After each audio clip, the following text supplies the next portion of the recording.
बताइए।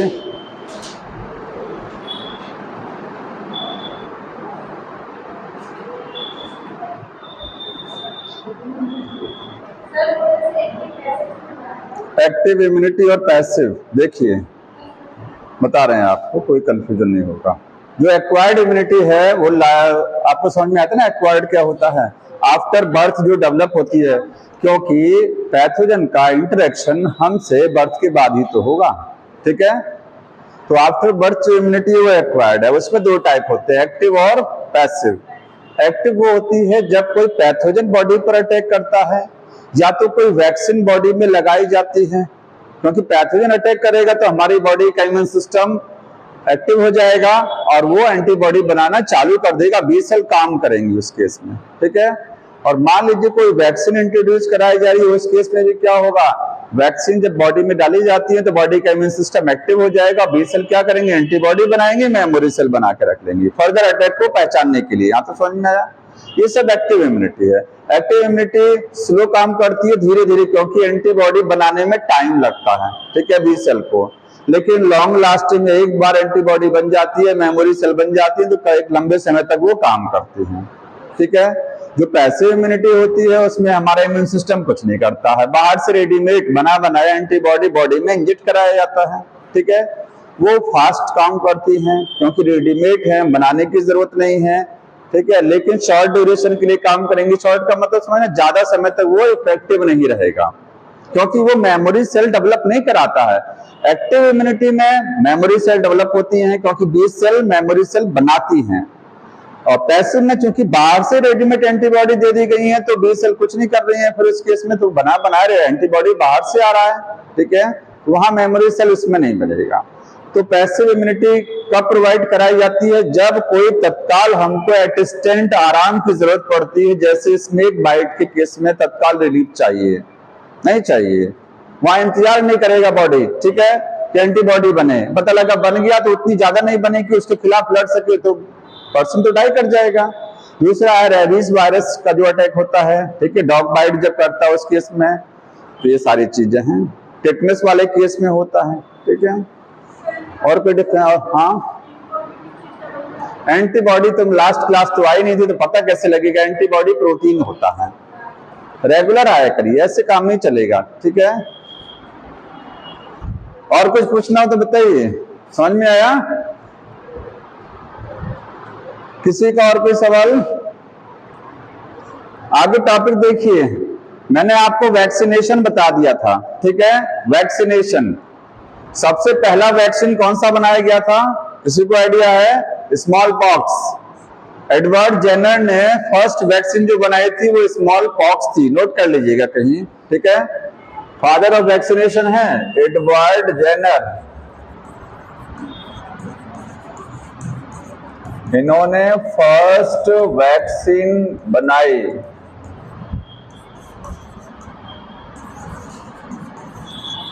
Small pox के लिए,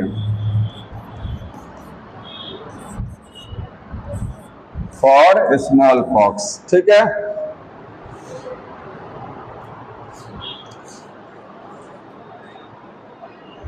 वैक्सीनेशन किस प्रॉपर्टी पर आधारित है, किस प्रॉपर्टी पर बेस्ड होता है वैक्सीनेशन? मेमोरी प्रॉपर्टी पर। जब वैक्सीन बॉडी में इंट्रोड्यूस कराई जाती है तो बॉडी की बी सेल क्या करती हैं, एंटीबॉडी बनाएंगी, और मेमोरी सेल, वही मेमोरी सेल बॉडी में पड़ी रहती हैं, वही पहचानती हैं जब रियल अटैक होता है, तो मेमोरी सेल पर, मेमोरी पर बेस्ड होती हैं, ठीक है।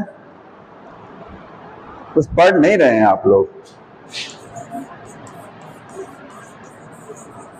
अगला जो टॉपिक है वो है एलर्जी, ठीक है। एलर्जी कोई बताएगा क्या है?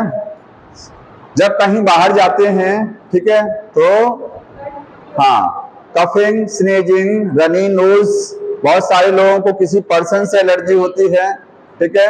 जो चीज आपकी बॉडी में एक तरीके से जो बॉडी के लिए नहीं है, फॉरेन है, अगर वो बॉडी में इंटर करती है, कोई फॉरेन पार्टिकल इंटर करेगा तो बॉडी एलर्जिक रिएक्शन शो करती है, ठीक है। समझ में आया?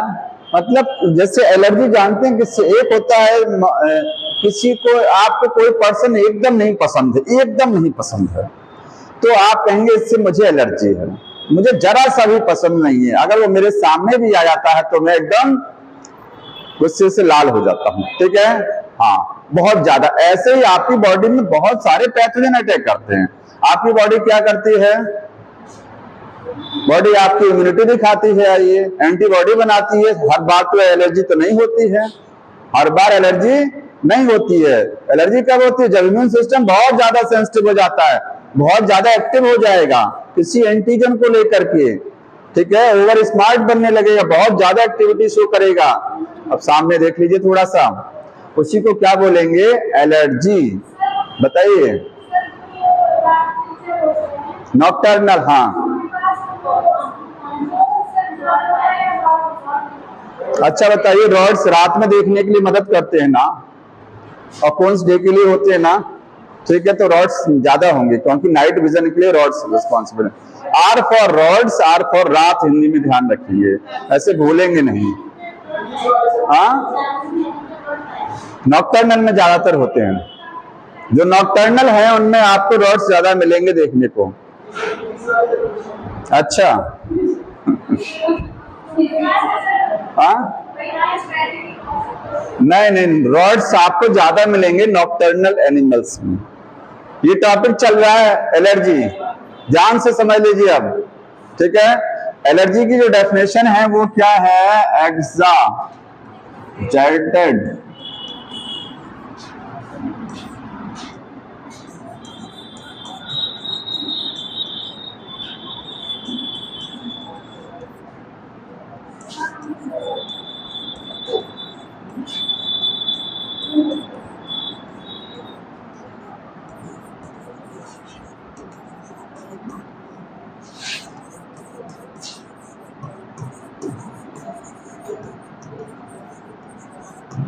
ये इसकी डेफिनेशन है, ठीक है। Exerted high immune response. Exerted का मतलब एलर्जी कब होती है, जब बाहर से कोई एंटीजन, एंटीजन का मतलब समझ रहे हैं, एंटीजन में कुछ भी हो सकता है।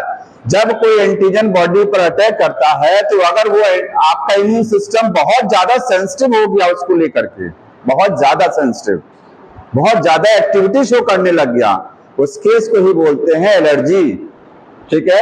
एक्सर्टेड का मतलब बढ़ा चढ़ा करके, हाइपर सेंसिटिव का मतलब बहुत ज्यादा सेंसिटिव हो जाता है, ठीक।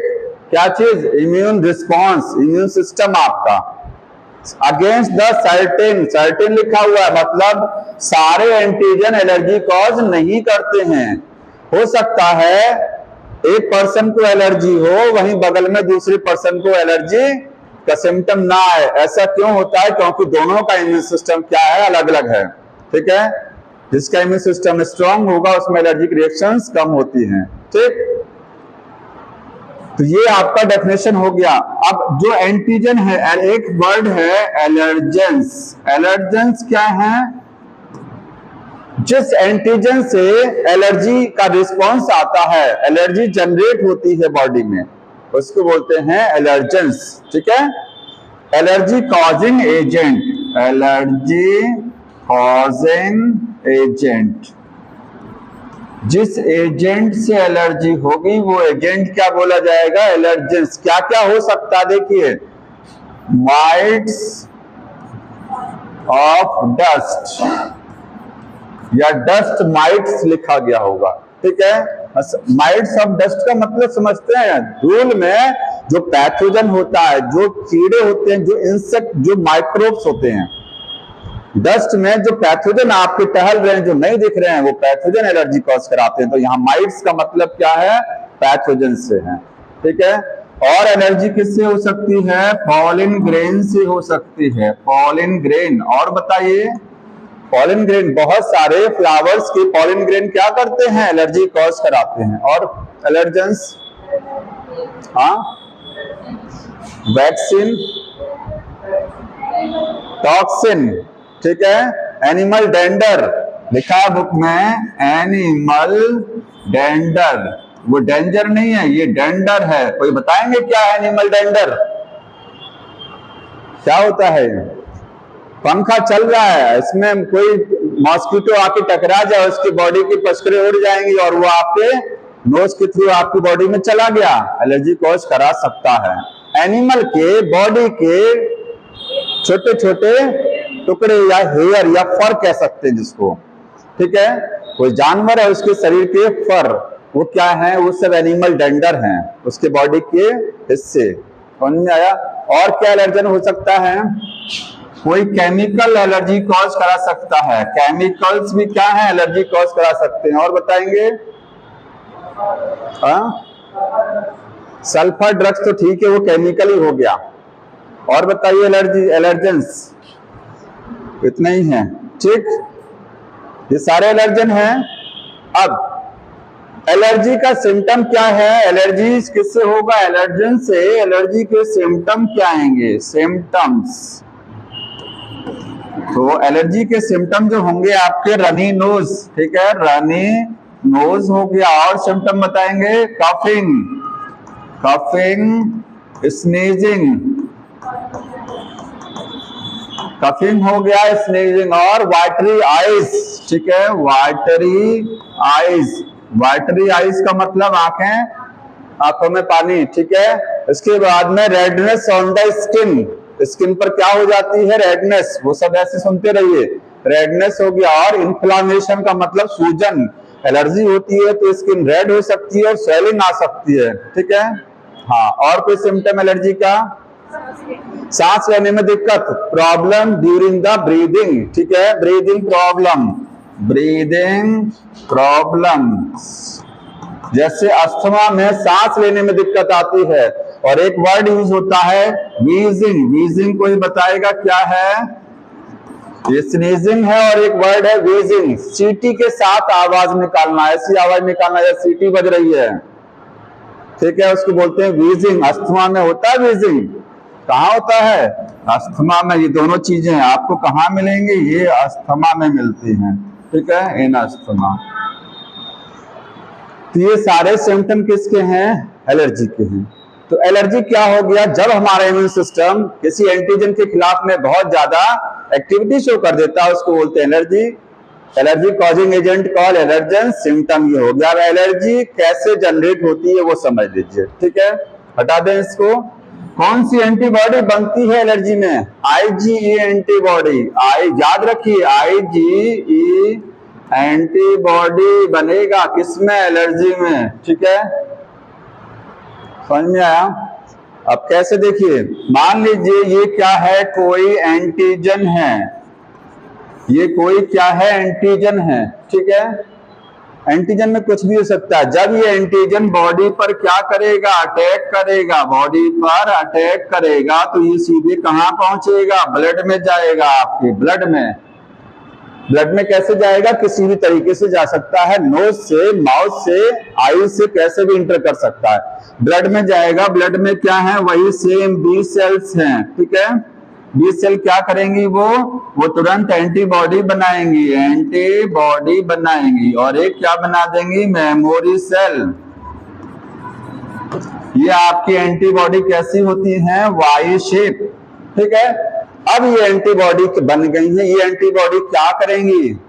ये एंटीबॉडी मास्ट सेल पर अटैक करेगा। ये डायग्राम बना लीजिएगा। एलर्जी का मैकेनिज्म बता रहे हैं, सिम्टम कैसे आता है, एलर्जी का सिम्टम कैसे आता है वो समझिए। एंटीजन ने बॉडी पर अटैक किया, बी सेल ने क्या किया? एंटीबॉडी बना दिया और एक मेमोरी सेल बना दिया। यहां तक बना लीजिए इसको, ये बुक में नहीं दिया है, ठीक है।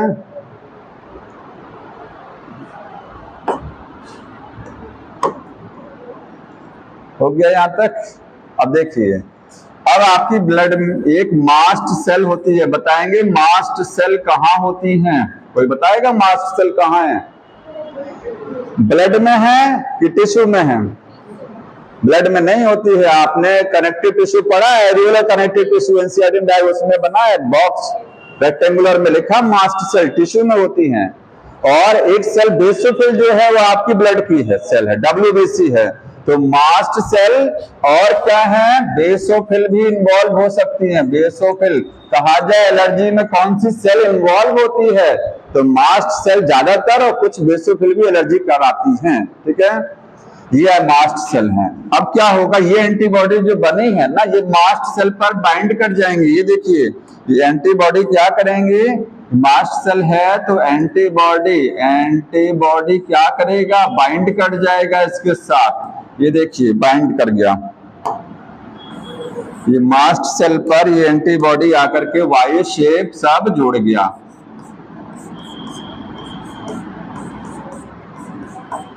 ठीक है, अब क्या होगा, अब दोबारा से देखिए, पहली बार आपका एलर्जन बॉडी में आया, हो सकता है एलर्जी का सिम्टम नहीं आएगा। दोबारा से जब एलर्जेंस अटैक करेंगे दोबारा से, ठीक है, नेक्स्ट टाइम फर्दर, तो फर्दर जब अटैक करेगा, फर्दर अटैक होगा किसका, एलर्जेंस का। ठीक है, एलर्जेंस लिखिएगा पूरा। तो यही क्या करेगा, ये जो मास्ट सेल है जिसके ऊपर एंटीबॉडी बाइंड की है, अब यहाँ क्या बाइंड कर जाएगा आकर के, एलर्जेंस बाइंड कर जाएंगे ना।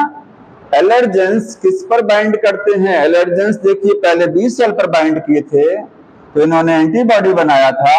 ठीक है, और एंटीबॉडी किसके साथ बाइंड कर गया था, मास्ट सेल के साथ। दोबारा जब एलर्जन आए तो किस पर बाइंड कर गए, उस एंटीबॉडी पर जो मास्ट सेल के साथ जुड़ी है। अब ये मास्ट सेल क्या करेंगी, ये सीधे बनाएंगी दो केमिकल। आप ये सब मत ध्यान रखिए, केवल इतना ध्यान रखिएगा कि जैसे ही बॉडी में कोई एंटीजन अटैक करता है तो हमारी बॉडी की बी सेल बना देती है एंटीबॉडी, और वो एंटीबॉडी किसके साथ जुड़ जाती है, मास्ट सेल के साथ में। और मास्ट सेल क्या बना लेती है, वो बनाती है केमिकल। ठीक है, केमिकल बनेगा। मैं यहां डायरेक्ट लिख दे रहा हूं, मास्ट सेल क्या रिलीज करेगा,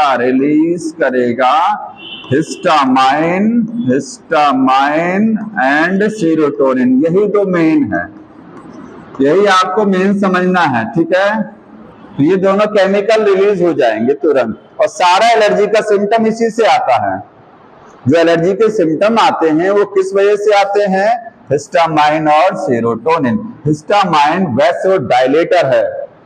सूजन क्यों आती है जानते हैं, सूजन क्यों आती है, क्योंकि अगर इस एरिया में एलर्जी है तो स्वेलिंग आने का रीजन क्या, जो हिस्टामाइन बना है वो हमारी ब्लड वेसल्स को डायलेट कर देगा। ब्लड वेसल्स पहले ऐसी थी, डायलेट होकर के ये हो गया, तो बीच में एरिया बढ़ गया ना, तो ब्लड वेसल्स जब डायलेट हो जाएगा तो क्या हो जाएगा, सूज जाएगा वो एरिया, स्वेलिंग आ जाएगी। तो इसकी वजह से होगा क्या, एलर्जी का सिम्टम आएगा, एलर्जी का सिम्टम जनरेट होगा। ठीक है, और सिम्टम में एक सिम्टम होता है कौन सा, इन्फ्लामेशन बढ़ा लीजिएगा। इन्फ्लामेशन का मतलब क्या है, स्वेलिंग, सूजन। ठीक है, तो बस इतना ध्यान रखना है कि कौन सी एंटीबॉडी भाग लेती है, आईजीई, कौन सी सेल हिस्टामाइन बनाती है, सेरोटोनिन, मास्ट सेल। ठीक है, इसी की वजह से एलर्जी का सिम्टम आएगा, और कुछ नहीं ध्यान रखना है। एलर्जी का पता कैसे लगाएंगे कि किसी पर्सन में एलर्जी है, टेस्ट करते हैं डॉक्टर, क्या करते हैं टेस्ट, दो तरीके से टेस्ट किया जाता है। एक तो ब्लड में से अगर एलर्जी है तो जाहिर सी बात है आईजी एंटीबॉडी ढेर सारी मिलेगी, देखने को नहीं मिलेगा। आईजी एंटीबॉडी अगर ब्लड में है और संख्या ज्यादा है, इसका मतलब इसको एलर्जी है, तो आईजीई का टेस्ट करते हैं। अगर बढ़ा हुआ आईजीई मिल गया इसका मतलब एलर्जी है। दूसरा कैसे टेस्ट करेंगे, उस पर्सन को थोड़ा सा एंटीजन से अटैक कराएंगे, एक किसी पर्टिकुलर एंटीजन से उसको एक्सपोज कराएंगे, तो अगर उसमें एलर्जी का सिम्टम आया इसका मतलब एलर्जी है। जैसे जो हेयर डाई वगैरह होती हैं, जब उनको टेस्ट करते हैं लगाने के पहले थोड़ा सा टेस्ट किया जाता है, कहीं स्किन पर कोई रिएक्शन तो नहीं शो कर रहा है, होता है ना। कोई केमिकल अगर आप यूज कर रहे हैं या डॉक्टर कोई मेडिसिन आपको खिला रहे हैं तो पूछते हैं आपकी कोई किसी दवा से एलर्जी तो नहीं है, अगर है उस हिसाब से आपको दवा बदल के देते हैं। तो इतना है इसमें, और देखें कोई चीज छूट रहा है, केमिकल, हाँ बताइए।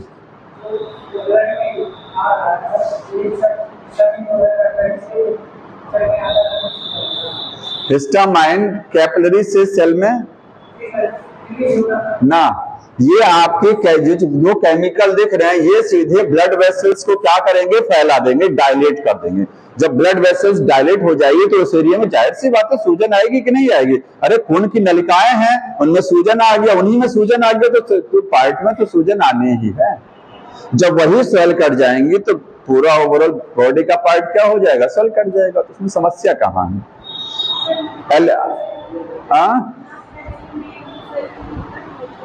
ना, वहां स्वेलिंग नहीं आती है, अंदर आती होगी तो वैसे दिखता नहीं है। एक चीज और देखिए, एलर्जी से डेथ भी हो सकती है। एलर्जी के एग्जाम्पल समझ लीजिए, कौन कौन से एग्जाम्पल है इसके एग्जाम्पल्स। तो एग्जाम्पल में आपका अस्थमा आ गया। अस्थमा क्या है, एलर्जिक रिएक्शन है, ध्यान रखिएगा, अस्थमा एक एलर्जी है। दूसरा है हे फीवर। हे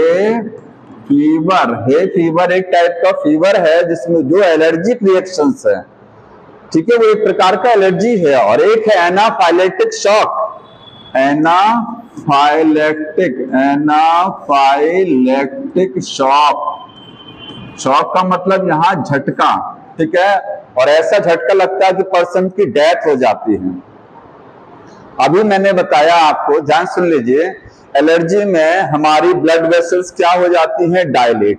तो सोचिए जब ब्लड वेसल डायलेट हो गया तो बीपी घटेगा कि बढ़ेगा, घट जाएगा तुरंत। ब्लड प्रेशर तुरंत डाउन हो जाएगा कि नहीं हो जाएगा। और ब्लड प्रेशर इतना डाउन हो जाता है कभी कभी कि बॉडी के हमारे ऑर्गन को ब्लड सप्लाई पूरी तरीके से नहीं मिल पाती है, पर्सन कोमा में चला जाता है, अनकॉन्शियसनेस हो जाता है, बेहोश हो जाता है और डेथ भी हो जाती है कभी कभी, ठीक है, ब्लड प्रेशर घटने की वजह से। क्यों घटा? क्योंकि जो हिस्टामाइन इतना ज्यादा बन गया कि उसने ब्लड वेसल्स को बहुत ज्यादा डायलेट करा दिया। तो एनाफाइलेक्टिक शॉक में यही होता है, पर्सन की क्या हो जाती है, डेथ हो जाती है, या पर्सन को शॉक लगता है, उसको अनकॉन्शियसनेस हो जाती है, बेहोशी आ जाती है। हाँ,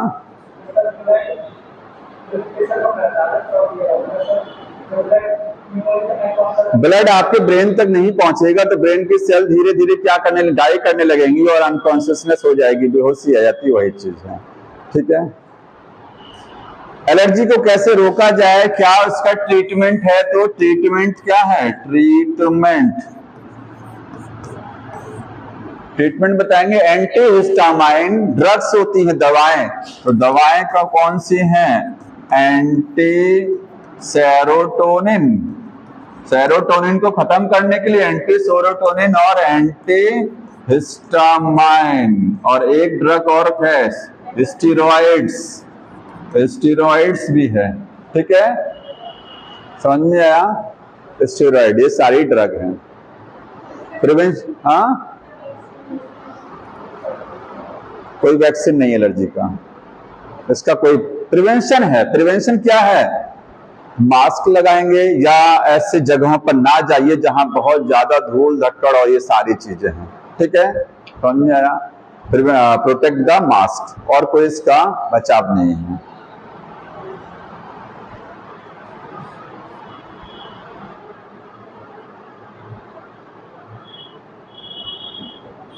लिखा गया जितने मेट्रो सिटीज हैं, बड़े बड़े शहर हैं, वहां एलर्जी की प्रॉब्लम ज्यादा होती है क्योंकि पॉल्यूशन बहुत ज्यादा होता है वहां पर, ठीक है, रीजन है वो। अगला जो टॉपिक है वो है ऑटो इम्यूनिटी, ठीक है। तो ऑटो इम्यूनिटी समझ लीजिए।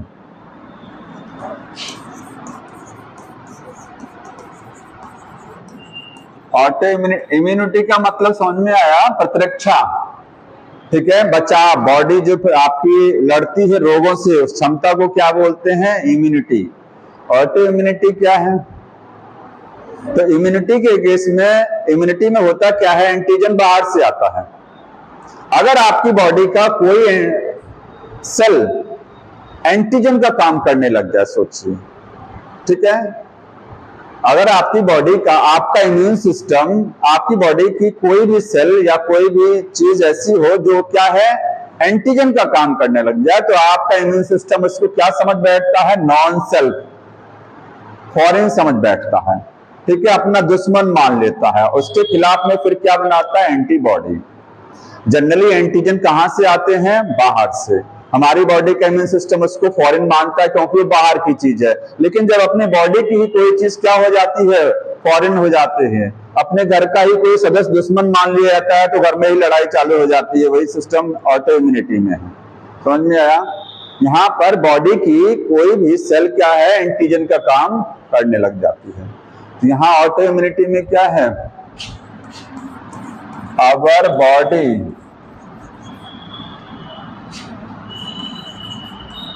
फंक्शन एज एंटीजन, हमारी बॉडी की कोई भी सेल क्या है, एनी सेल, ठीक है, एंटीजन का काम करती है और उसको क्या बोलेंगे, उसी को बोलते हैं ऑटो एंटीजन, ऑटो एंटीजन। और हमारा इम्यून सिस्टम उसको नॉन सेल्फ समझता है, ठीक है। आवर इम्यून सिस्टम रिकॉग्नाइज करेगा, रिकॉग्नाइज इट नॉन सेल्फ। अपनी ही बॉडी की किसी सेल को अगर नॉन सेल्फ इम्यून सिस्टम समझ ले रहा है, इसका मतलब क्या है, वो ऑटो इम्यूनिटी। इम्यूनिटी अपने ही बॉडी के खिलाफ में, अपनी बॉडी के सेल के अगेंस्ट में इम्यूनिटी मिलना।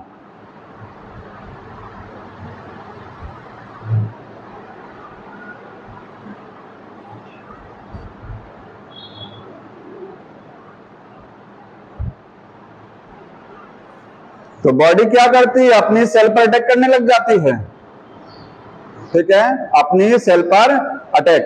ये क्यों करती है, इसका रीजन नहीं लिखा है बुक में, due to the unknown reason and genetics, ठीक है। एक लाइन पढ़िए, due to the genetic and other unknown reason. हो सकता है कोई जेनेटिक रीजन हो या कोई अननोन, कोई रीजन क्लियर नहीं है कि क्यों अपने बॉडी की सेल को विजिट करती है बॉडी, ठीक है, उसको अटैक करती है, उसका कोई रीजन नहीं है। तो इस केस में इसको क्या बोलेंगे, ऑटो इम्यूनिटी बोला जाता है। और वो सेल क्या हो जाती है, डिस्ट्रॉय हो जाती है, ठीक है। एग्जाम्पल क्या है ऑटो इम्यूनिटी का, एग्जाम्पल रिमेटॉइड आर्थराइटिस, रियूमेटॉइड आर्थराइटिस, पहला एग्जाम्पल ये है, ठीक है, रिमेटॉइड आर्थराइटिस। रिमेटॉइड आर्थराइटिस जानते हैं क्या है, हमारा इम्यून सिस्टम, जैसे आपको पता होगा जो जॉइंट होते हैं, जॉइंट ये जैसे जितने भी जॉइंट हैं, जॉइंट पर एक उस जॉइंट को, कुछ जॉइंट को हम साइनोवियल जॉइंट, पता ना किसको बोलते हैं, साइनोवियल, जहां पर दो जॉइंट के बीच में लिक्विड है और एक साइनोवियल मेम्ब्रेन होती है, ठीक है। तो इस केस में हमारी बॉडी का इम्यून सिस्टम क्या करता है, साइनोवियल मेम्ब्रेन को डैमेज करना चालू कर देता है और साइनोवियल फ्लूइड क्या है, धीरे धीरे कम हो जाता है, क्योंकि फ्लूइड कौन बनाता है, साइनोवियल मेम्ब्रेन। तो रूमेटॉइड आर्थराइटिस एक तरीके का जॉइंट का डिसऑर्डर है, आपने बोन वाले चैप्टर में पढ़ा, जॉइंट से संबंधित डिसऑर्डर, ठीक है। हड्डियां आपस में क्या करती हैं, फिर आवाज करती हैं, जॉइंट्स में क्या होगा, पेन, और क्योंकि हड्डियां आपस में रगड़ करती हैं, ठीक है, फ्लूइड कम होने लगता है। तो एक डिसऑर्डर तो ये हो गया। दूसरा देखिए, अगला है माइस्थेनिया ग्रेविस, माइस्थेनिया,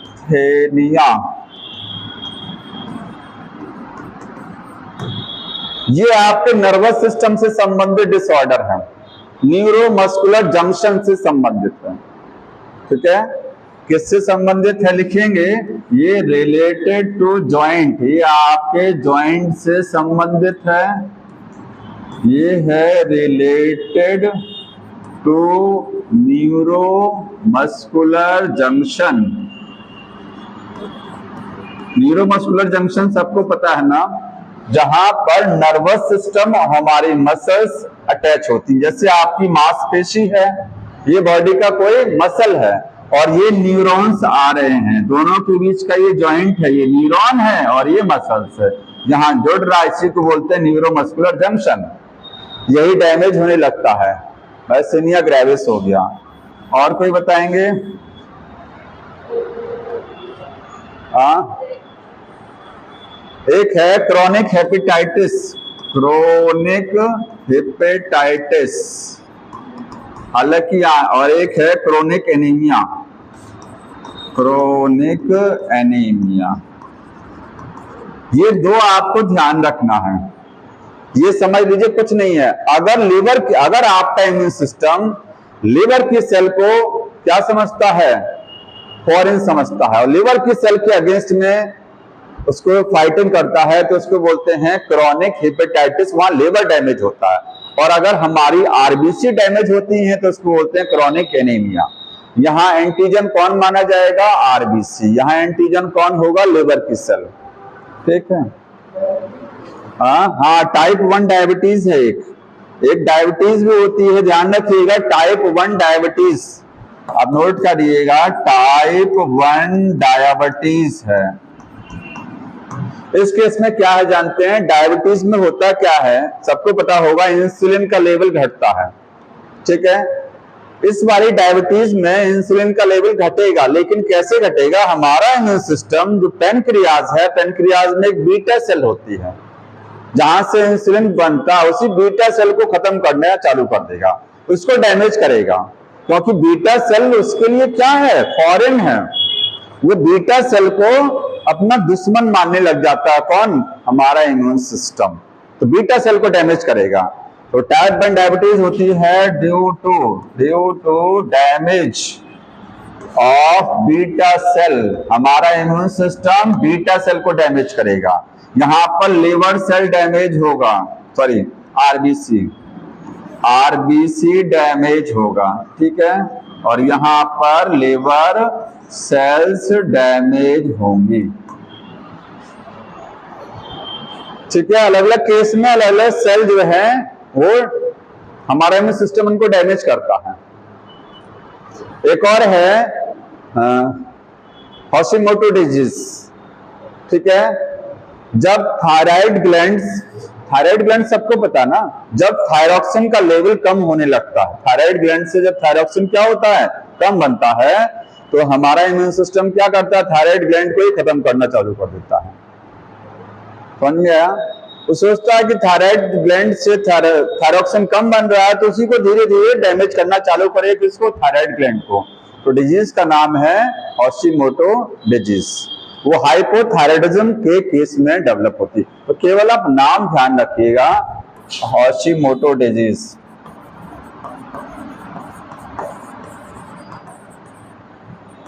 किससे संबंधित है ये, थायराइड से। ठीक है, रिलेटेड टू थायराइड ग्लैंड। यहां पर थायराइड ग्लैंड की सेल डैमेज होना चालू हो जाती हैं, ये ध्यान रखना। ये दो केस और इसके बाद में हॉशिमोटो, ये इसको मत ध्यान रखिए, कोई मतलब नहीं है। ठीक है।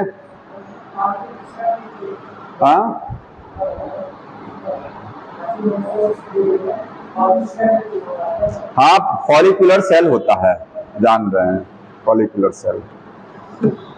इतना हो गया जी। अगला टॉपिक है immune system of the body. हमारी बॉडी का इम्यून सिस्टम, हटा दिया मैंने इसको। ठीक है।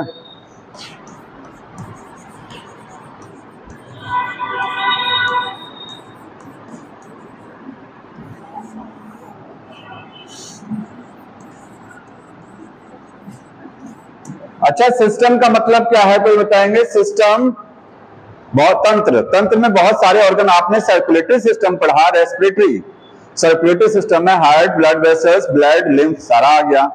रेस्पिरेटरी सिस्टम में कई चीजें आ गई, लंग्स है, ट्रैकिया है, ये सारी चीजें। ठीक है। ऐसे इम्यून सिस्टम में वो सारी चीजें आएंगी जो इम्यूनिटी में भाग लेती हैं, सारी चीजें। ठीक है। तो क्या क्या चीजें आएंगी इम्यून सिस्टम में, बता सकते हैं? लिम्फोइड ऑर्गन, अभी तक ये आपने नहीं पढ़ा, इसी को पढ़ना है। लिम्फोइड ऑर्गन्स मिलेंगे देखने को। ठीक है। लिम्फोइड ऑर्गन को आगे समझेंगे, दो प्रकार के होते हैं, प्राइमरी और सेकेंडरी। तो इसको मैं समझाता हूं अभी। ये दो प्रकार के हैं, प्राइमरी है और सेकेंडरी। इसके अलावा बताएंगे, इसके अलावा इम्यून सेल्स मिलेंगी, ऐसी सेल्स जो इम्यूनिटी में भाग लेती हैं। इम्यून सेल्स, इम्यून सेल्स क्या नाम है उनके? WBC कहते हैं इनको। क्या बोलते हैं? WBC। अब ये WBC कई टाइप की हैं, जैसे मैक्रोफाजेस है, टी लिम्फोसाइट, बी लिम्फोसाइट। हालांकि है तो सब WBC ना, सब क्या है WBC है। तो इसमें आप एग्जाम्पल वो सारा मैक्रोफाजेज हो गया, ठीक है, T सेल हो गया, B सेल हो गया, नेचुरल किलर सेल हो गया, ठीक है, और न्यूट्रोफिल जिसको बोलते हैं PMNL सब पढ़ चुके हैं। और क्या मिलेगा, और एंटीबॉडी, ठीक है, एंटीबॉडी, क्योंकि पैथोजन से फाइट करता कौन है, एंटीबॉडी। तो एंटीबॉडी भी देखने को मिलेगा इम्यून सिस्टम में, और कोई चीज नहीं, इतनी चीजें होती हैं, ठीक है। ये आपके इम्यून सिस्टम का पार्ट है। और एक चीज और लिखा है इन्होंने कि टिश्यू भी मिल सकेगा, ठीक है। तो लिम्फोइड ऑर्गन के साथ में यानी बढ़ा लीजिएगा टिश्यू। ये दोनों चीजों को समझना है, ठीक है। इम्यून सेल्स आप पढ़ चुके हैं, एंटीबॉडी क्या है, सॉल्युबल होती है, बुक में लिखा हुआ है they are soluble in plasma, ठीक है। ये क्या है, सॉल्युबल है इन प्लाज्मा, ब्लड में ये सॉल्युबल होते हैं। कहते नहीं है कोरोना जब आया था प्लाज्मा डोनेट किया जा रहा है, प्लाज्मा क्या है, एंटीबॉडी होती है उसमें, समझ में आया। अब देखिए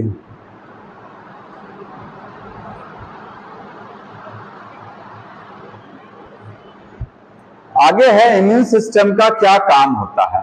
अगर कहें कि फंक्शन क्या है, क्या करता है इम्यून सिस्टम, तो अभी तक आपको एक ही चीज जानकारी है जो ज्यादा फेमस है कि बॉडी को सुरक्षा देता है, ठीक है, immunity. Immunity to body, body को इम्यूनिटी मिलेगी, रोगों से लड़ने की क्षमता प्रोवाइड कराएगा, फाइट अगेंस्ट द एंटीजन, ठीक। या फिर आगे इन्होंने लिखा है कि बॉडी में, बॉडी के लिए कौन सी चीज अपना है, कौन सी चीज पराया है, ये भी पहचानने का काम इम्यून सिस्टम का अपना और पराया में डिफरेंस करता है, ठीक है।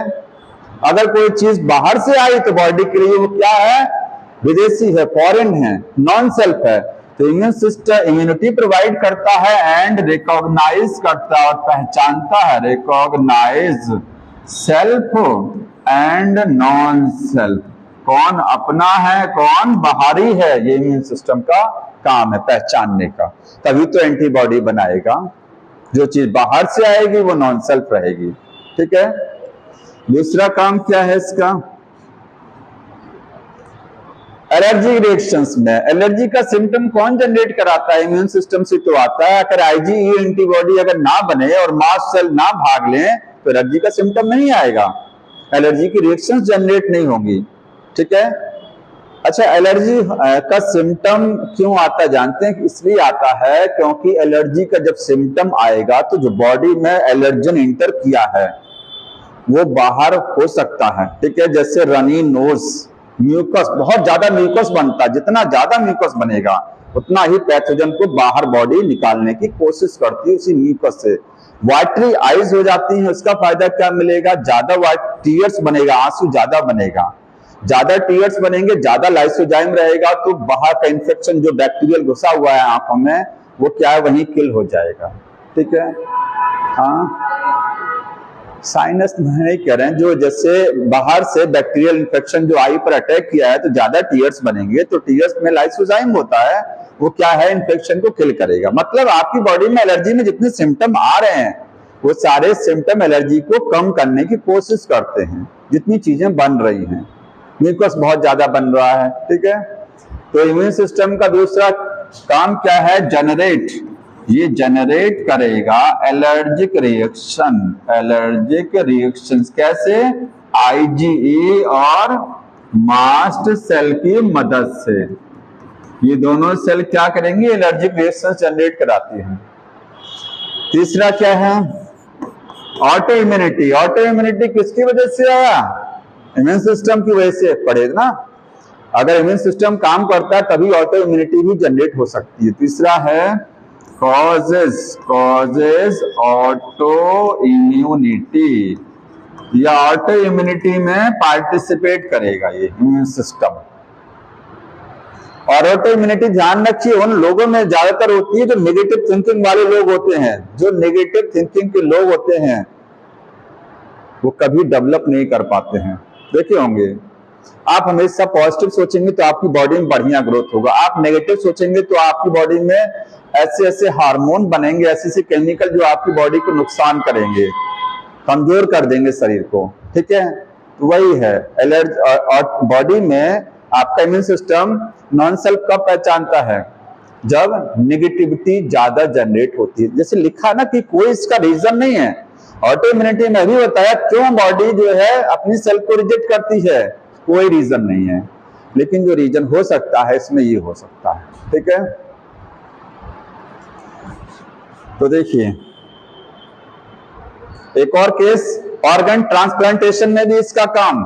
ऑर्गन जब ट्रांसप्लांट करते हैं तो अगर टिश्यू मैच नहीं कराया गया, ब्लड नहीं मैच कराया गया, तो हमारा इम्यून सिस्टम ही तो उसको रिजेक्ट करता है। और कौन सी इम्यूनिटी रिजेक्ट कराती है, सेल मेडिएटेड। कल आपको बताया था मैंने कि ऑर्गन ट्रांसप्लांटेशन के केस में कौन सी इम्यूनिटी भाग लेती है, सेल मेडिएटेड वाली। ठीक है, तो चौथा है इसका रोल कहाँ है, ऑर्गन ट्रांसप्लांटेशन में इसका रोल है। तो इतनी जगहों पर आपका इम्यून सिस्टम काम करता है। ठीक है, इतनी जगहों पर। आगे पढ़ना है, देखिए लिम्फोइड ऑर्गन क्या है। अब देखिए जो यहां से छूट रहा है ये दो चीजें हैं। ऑर्गन अलग चीज है, टिश्यू अलग चीज है, ध्यान समझ लीजिएगा। ऑर्गन अलग होता है, टिश्यू, टिश्यू के मिलने से क्या बनता है, ऑर्गन बनता है। ठीक है, तो हमारी बॉडी में लिम्फोइड ऑर्गन भी हैं और उनके अंदर क्या है, ऐसा नहीं है कि टिश्यू अलग नहीं होता, ध्यान रखिएगा। अगर कोई बॉडी में ऑर्गन है तभी तो उसके अंदर टिश्यू होगा, ऑर्गन के अंदर ही टिश्यू है, भले अलग से लिखा है लेकिन ये टिश्यू कहाँ है, इसी ऑर्गन के अंदर मिलता देखने को। ठीक, तो यहां पर देखिए लिम्फोइड ऑर्गन,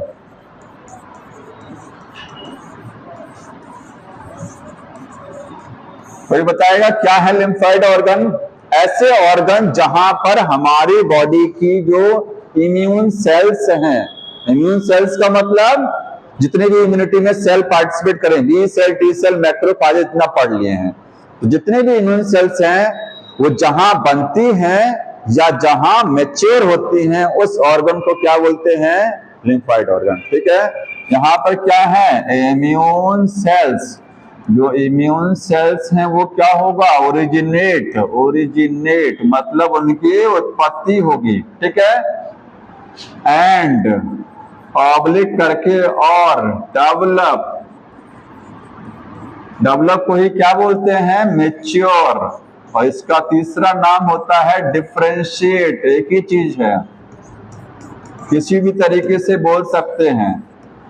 ठीक है, डेवलप मतलब जहां पर इम्यून सेल, वो ऑर्गन जहां इम्यून सेल ओरिजिनेट होती हैं, बनती हैं, या वो जहां पर डेवलप होती हैं, मैच्योर होती हैं, डिफरेंशिएट होती हैं, उस ऑर्गन को क्या बोलते हैं, लिम्फोइड ऑर्गन। बुक में एक चीज लिखा एंड और इसका मतलब कोई बताएंगे, दोनों लिखा उसने, एंड भी लिखा है और बगल में और भी लिखा है लिख करके।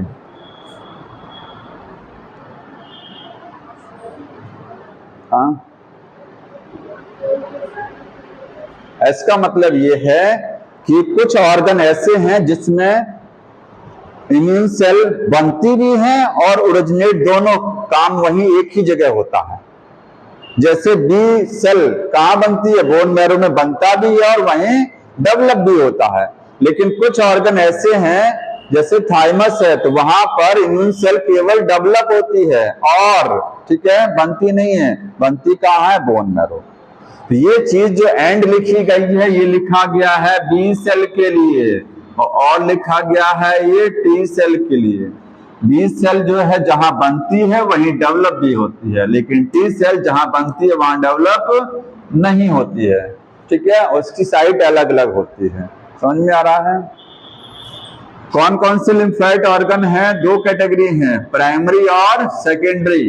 तो प्राइमरी लिम्फोइड ऑर्गन, प्राइमरी वो होते हैं जहां पर, एक चीज और देखिए, लिम्फोइड ऑर्गन वो ऑर्गन है जहां पर WBC बनती है या मैच्योर होती है, साथ में पैथोजन से फाइट भी करती है। एक लाइन और लिखिएगा, एंड फाइट टू पैथोजन, और पैथोजन से वो लड़ती भी हैं।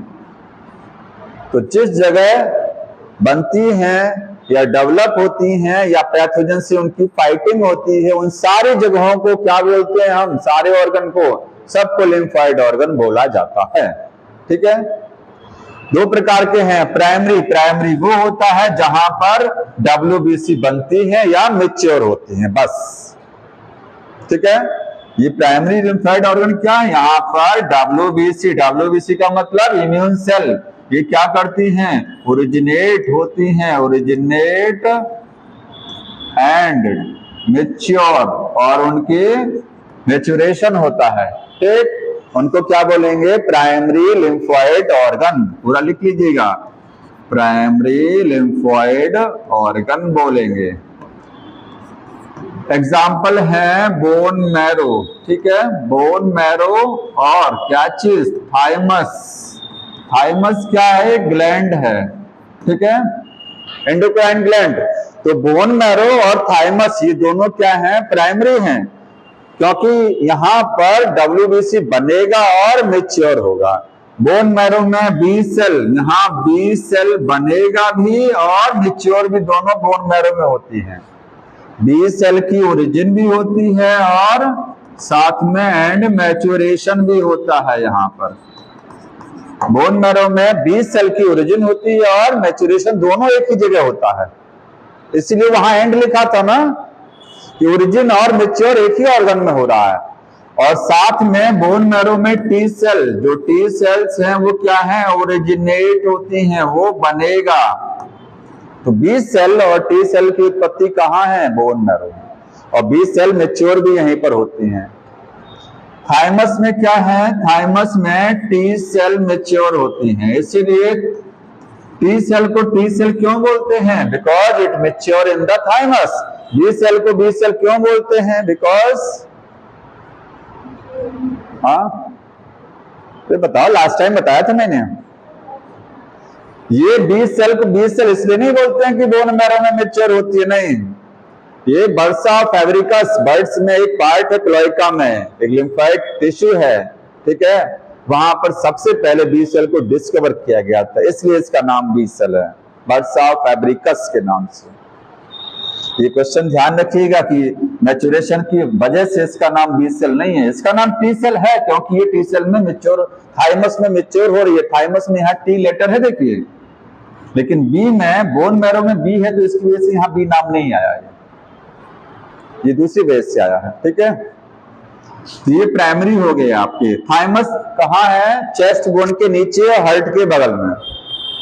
ठीक है, जो चेस्ट बोन है इसके बैनथ लिखा है, मतलब नीचे, स्टर्नम, इसका है स्टर्नम के नीचे और हार्ट के बगल में। और थाइमस का जो साइज है, मैक्सिमम साइज कब होता है, मैक्सिमम न्यूबॉर्न में, नवजात बच्चे में इसका साइज क्या है, सबसे ज्यादा बड़ा, और धीरे धीरे एज बढ़ती जाती है तो इसका साइज घटता जाता है। ठीक है, साइज रिड्यूस होगा, साइज रिड्यूस होगा ड्यूरिंग एज, एज के हिसाब से जैसे जैसे एज बढ़ेगा इसका साइज घटेगा, इसलिए एज बढ़ने पर इम्यूनिटी क्या होती जाती है, धीरे धीरे घटती जाती है, बुढ़ापे तक इम्यूनिटी खत्म हो जाती है लगभग।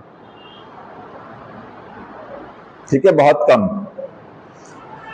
सेकेंडरी देखिए, इसके बाद सेकेंडरी लिम्फोइड ऑर्गन,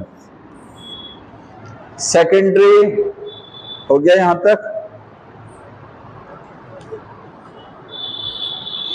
सेकेंडरी वो है जहां पर डब्ल्यूबीसी पैथोजन के साथ फाइट करती हैं। जैसे समझिए कोई पैथोजन बॉडी में गया, वो कहां पहुंचता है, या तो वो आपकी आंतों में रहेगा, इंटेस्टाइन में, या तो वो फेफड़ों में पहुंच जाएगा, अगर वो सांस के द्वारा गया है, खाने के द्वारा गया है तो सीधे इंटेस्टाइन तक जाएगा, इंटेस्टाइन से गया तो वहां से ब्लड में भी जा सकता है।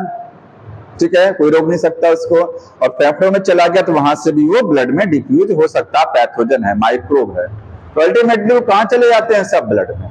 और ब्लड पूरा हार्ट क्या करता है, पूरे ब्लड को सर्कुलेट कराते रहता है। तो बॉडी में अलग अलग जगहों पर सेकेंडरी लिम्फोइड ऑर्गन लगे हैं। वो क्या है, वो ऐसी जगह है जहां पर WBC की फाइटिंग होती है किसके साथ? एंटीजन। जो एंटीजन बाहर से आया वो ब्लड में गया तो ब्लड सर्कुलेट होगा, तो उसका फाइटिंग वो किसके साथ फाइटिंग करेगा? WBC उसके साथ फाइटिंग करेगी। WBC से उसका इंटरेक्शन होगा, मुकाबला। मुकाबला कहां होता है? वो मुकाबला सेकेंडरी लिम्फोइड ऑर्गन में होता है। ठीक है, समझ में आ रहा ना? ये कुश्ती का मैदान है जहां पर क्या है? फाइटिंग होनी है। तो ये कहां कहां? ये बॉडी में कुछ ही जगहों पर होते हैं। ठीक, तो सेकेंडरी लिम्फोइड ऑर्गन क्या है? लिम्फोइड ऑर्गन ये वो ऑर्गन है जहां पर क्या है? पैथोजन का सामना होता है। किसके साथ? पैथोजन इंटरेक्ट करेगा, इंटरेक्ट विथ WBC। सैनिकों के साथ इनका मुकाबला होगा पैथोजन का। ठीक है, हाँ, अरे एंटीजन पैथोजन वही एंटीजन है, उसी को तो आप एंटीजन, थोड़ा सा डिफरेंस है लेकिन आप इसको एंटीजन कह सकते हैं। एंटीजन का एंटीबॉडी या WBC के साथ फाइटिंग होगी। ठीक है, इंटरेक्शन होगा। एग्जाम्पल क्या क्या है, बढ़ा दें इसको। एक चीज ध्यान रखिएगा, यहां ऑर्गन लिखा है, ऑर्गन।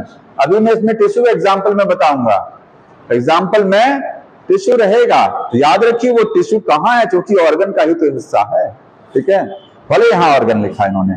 तो एग्जाम्पल लिखेंगे सेकेंडरी के, बताएंगे lymph nodes. Lymph nodes, lymph nodes क्या है? बुक में एक डायग्राम बना है।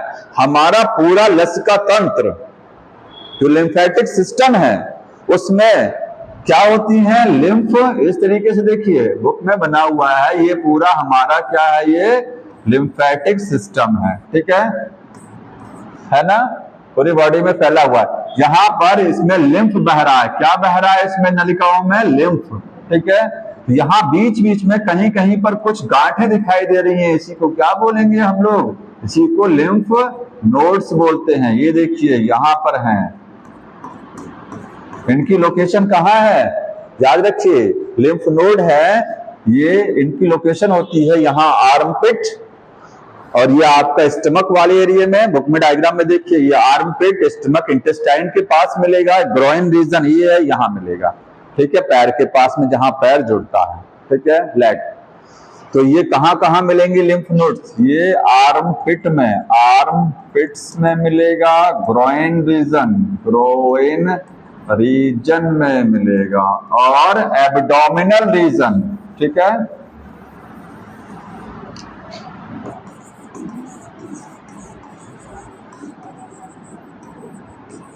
तो इतनी जगहों पर आपके लिम्फ नोड्स मिलते हैं। ठीक, दूसरा क्या है? स्प्लीन है।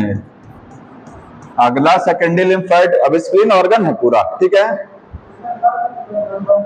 हाँ, तो आगे बढ़ जाएगा, थोड़ा सा सुनाई भी दे कम से कम। हाँ, गांठ बन नहीं जाता, वो गांठ होती है ऑलरेडी। लिम्फ नोड क्या है? जहां पर लिम्फ की नलिकाओं में गांठ बन गई है उसी जगह को बोलते हैं। ये कैंट एरिया जहां सैनिक बैठे हुए हैं, आ जाओ, होता है ना कैंट एरिया में क्या है? बैठे हैं सब गन लेकर के। तो लिम्फ नोड वो एरिया है पूरा, सेकेंडरी लिम्फोइड ऑर्गन ही सारा वो जगह है जहां पर सैनिक बैठे हुए हैं। बस किसी तरीके से ब्लड का पैथोजन आ जाए, एंटीजन आ जाए, उसका मुकाबला हो जाएगा। ठीक, यहाँ बहुत सारे लिम्फोसाइट आपको मिलेंगे। एक चीज नोट कर लीजिएगा, जो सेकेंडरी लिम्फोइड ऑर्गन है, सेकेंडरी लिम्फोइड ऑर्गन है, देखिए प्राइमरी में सब बने, प्राइमरी में तो सबकी उत्पत्ति हो रही है, मैच्योर हो रहे हैं, सब तैयार किए जा रही है फौज, लेकिन उसके बाद भेजे कहां जाते हैं? भेजे जाते हैं सेकेंडरी में सब। तो वो सेकेंडरी लिम्फोइड ऑर्गन क्या है? यहाँ पर WBC क्या है? लार्ज अमाउंट में होती हैं, बहुत ज्यादा WBC देखने को इकट्ठी रहती है, एकदम भरी हुई। समझ में आ रहा है?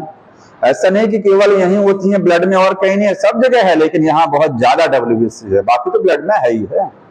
ठीक है, स्प्लीन हो गया। स्प्लीन के बारे में लिखिएगा, graveyard of RBC, graveyard of RBC, sorry RBC का ग्रेवयार्ड है, कब्रिस्तान। RBC मरने के बाद कहाँ इकट्ठी हो जाती है? जाकर के स्प्लीन में।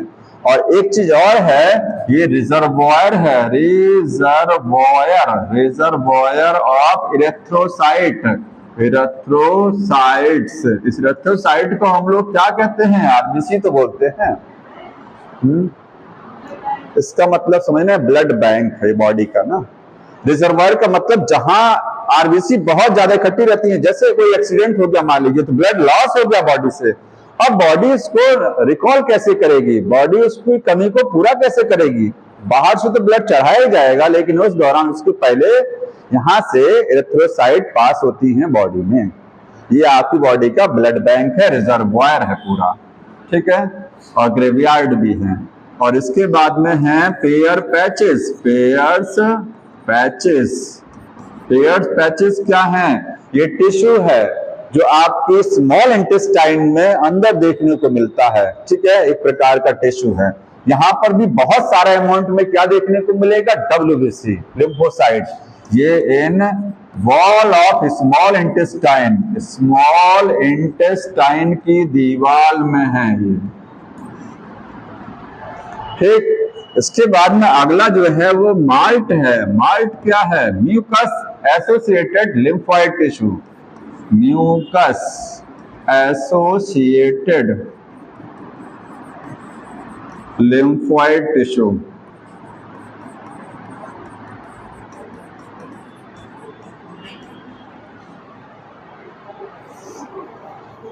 समझ रहे हैं माल्ट क्या है?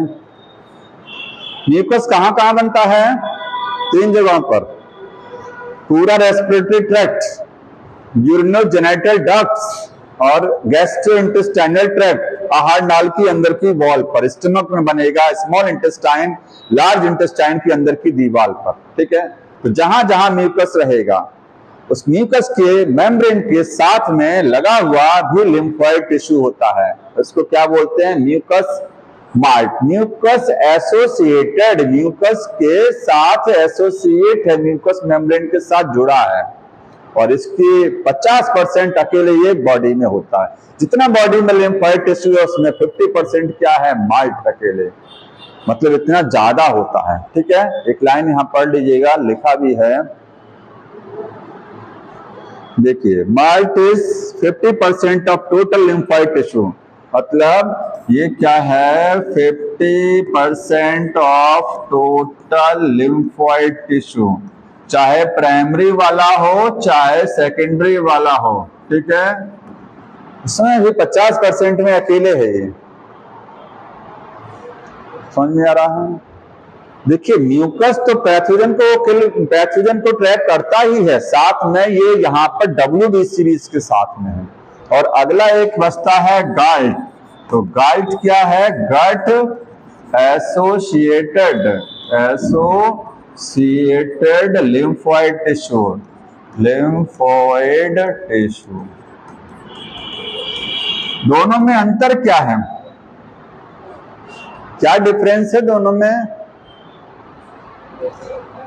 गाल्ट एक टाइप का इसी के अंडर में है, ये माल्ट के अंडर में गाल्ट आता है। माल्ट क्या है? पूरी एलिमेंट्री कैनाल में म्यूकस के साथ जुड़ा हुआ टिश्यू, लेकिन गाल्ट वो माल्ट है जो केवल इंटेस्टाइन में मिलता है। ऐसा माल्ट जो कहां है? केवल इंटेस्टाइन में है। बाकी माल्ट तो आपके स्टमक में भी है, ठीक है, लार्ज में भी है, लेकिन जो माल्ट स्मॉल इंटेस्टाइन में है उसको क्या बोलेंगे? गाल्ट, गट एसोसिएटेड, ठीक है। तो ये क्या है? ये क्या? माल्ट है, माल्ट दैट प्रेजेंट इन गट, जो माल्ट गट में मिलेगा। गट का मतलब एलिमेंट्री कैनाल से है, क्योंकि माल्ट कई जगहों पर है। माल्ट आपका सांस की नली में भी है, यूरिनोजेनिटल डक्ट में भी है, आहार नाल में, लेकिन जो आहार नाल में मिलेगा माल्ट वो क्या होगा? गाल्ट, क्योंकि गट का मतलब होता है एलिमेंट्री कैनाल। लिखिएगा, एलिमेंट्री कैनल में मिलने वाला टिश्यू गाल्ट होगा। एक चीज और देखिए, स्प्लीन जो है, स्प्लीन वो फिल्टर करता, लिखा हुआ है। जैसे देखिए, आपके ब्लड में कोई पैथोजन एंटर किया, अब सोचिए ब्लड यहां से बह रहा है, इधर से, ठीक है, ये यहाँ से बह करके ब्लड आ रहा है। तो जहां जहां जैसे स्प्लीन यहाँ पर होती है, ये आपका स्प्लीन, ठीक है, तो स्प्लीन में जैसे ही ब्लड गुजरता है तो स्प्लीन क्या करता है, ब्लड के अंदर जितने भी पैथोजन है उनको पकड़ लेता है तुरंत।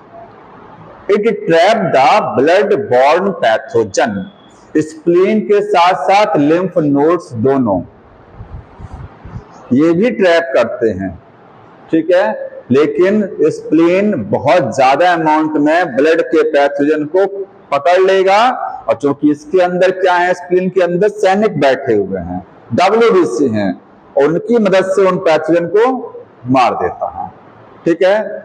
समझ में आ रहा है ना। तो स्प्लीन एक सबसे ऐसा ऑर्गन है जो ब्लड के पैथोजन को क्या कर देता है, फंसा लेता है अपने अंदर, ट्रैप कर लेगा, ठीक। तो इसके बारे में थोड़ा सा लिख लीजिए। बाकी मारने का काम तो सब कर रहे हैं, मारने का काम सब, लेकिन ये पैथोजन को फंसा लेता है, पूरी तरीके से ट्रैप कर लेता है, क्योंकि स्प्लीन एक ऑर्गन है, उसमें से ब्लड होकर के गुजरेगा ही, जैसे ब्लड गुजरेगा तुरंत क्या है, उसको पैथोजन को ट्रैप करेगा। लिख लीजिएगा, ये ट्रैप करता है, ट्रैप ब्लड बॉर्न पैथोजेंस, ठीक है, ब्लड बॉर्न पैथोजेंस को ट्रैप करेगा और उनको किल भी कराएगा। ऐसा नहीं कि ये ट्रैप करके रखा है, एंड किल आल्सो, उनको किल भी करेगा। हाँ, एनीमिया के केस में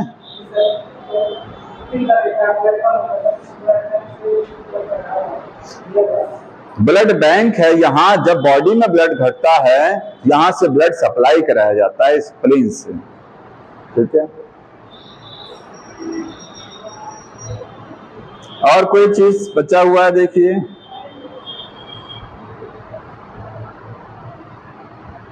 एक चीज और बची है, टॉन्सिल्स। ये जो टॉन्सिल्स होता है, ठीक है, इसमें भी क्या है, अच्छे खासे अमाउंट में डब्ल्यूबीसी इकट्ठा है।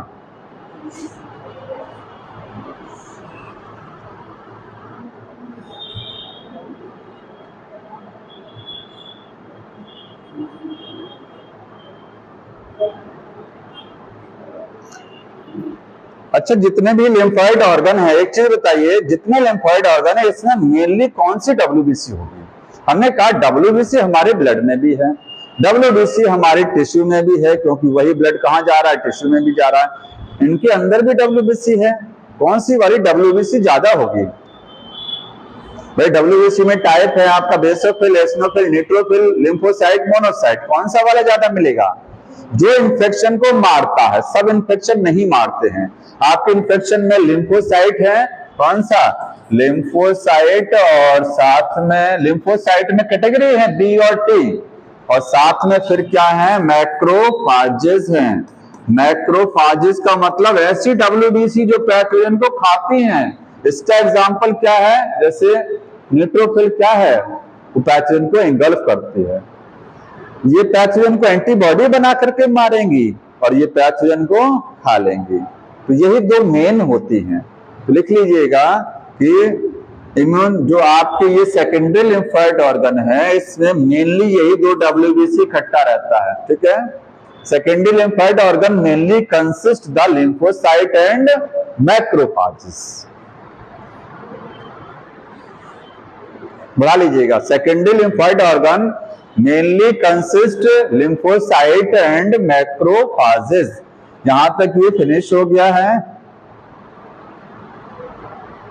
अगला जो टॉपिक दिया देखिए, एचआईवी एड्स समझना है, ठीक है। क्वेश्चन ज्यादा नहीं बचा इसमें, क्वेश्चन करा दूं क्या? थोड़ा सा स्ट्रक्चर समझ लीजिए और तो कहिए क्वेश्चन करा दें, टाइम तो उसमें पूरा नहीं होगा ना, समय है, पढ़ा देते हैं, क्वेश्चन अगली बार कर लीजिएगा। एड्स, ठीक है, कोई समस्या नहीं, एक ही पेज बचा हुआ था हमारे पास, ज्यादा क्वेश्चन नहीं है, 4 पेज में फिनिश है क्वेश्चन इस चैप्टर का। एड्स, तो एड्स समझने के, एड्स का फुल फॉर्म क्या है? Acquired immunodeficiency syndrome. नाम समझ लीजिए, एक्वायर्ड इम्यूनो डेफिशिएंसी सिंड्रोम। इसको एक्वायर्ड क्यों बोलते हैं? क्योंकि एड्स, बुक में एक लाइन लिखा है कि AIDS is not congenital disease. AIDS congenital नहीं है, बाय बर्थ नहीं होता है। लेकिन ऐसा नहीं है, होता भी है। मदर से बच्चे को एड्स होने के चांस, लेकिन बहुत रेयर होता है, जनरली नहीं होता है। जनरली जो एड्स होता है वो जन्म के बाद होता है। तो जो डिजीज जन्म के बाद होती है वो एक्वायर्ड होती हैं। लिखा ना एक्वायर्ड। तो एड्स जनरली क्या है? एक्वायर्ड डिजीज में आता है। ठीक है, एक्वायर्ड का मतलब आफ्टर बर्थ है। ये क्या है? आफ्टर बर्थ है, लेकिन जनरली है, ध्यान रखिएगा, हमेशा नहीं है। इम्यूनो डेफिशिएंसी का मतलब इसमें इम्यून सिस्टम क्या हो जाएगा? डिफिशिएंट, कमजोर। और जब इम्यून सिस्टम कमजोर हो जाएगा तो बॉडी में बहुत सारी डिजीज अटैक करेंगी। तो जब कई डिजीज अटैक करती हैं तो इसको क्या बोलते हैं? सिंड्रोम। सिंड्रोम का मतलब मल्टीपल डिजीज का अटैक करना। एक डिजीज अटैक नहीं करती है ना, एड्स में कोई पर्टिकुलर डिजीज नहीं होती है। ठीक है, समझ में आ रहा ना सिंड्रोम क्यों बोलते हैं? बहुत सारे सिम्टम आएंगे कई डिजीज के, सिंड्रोम होता है।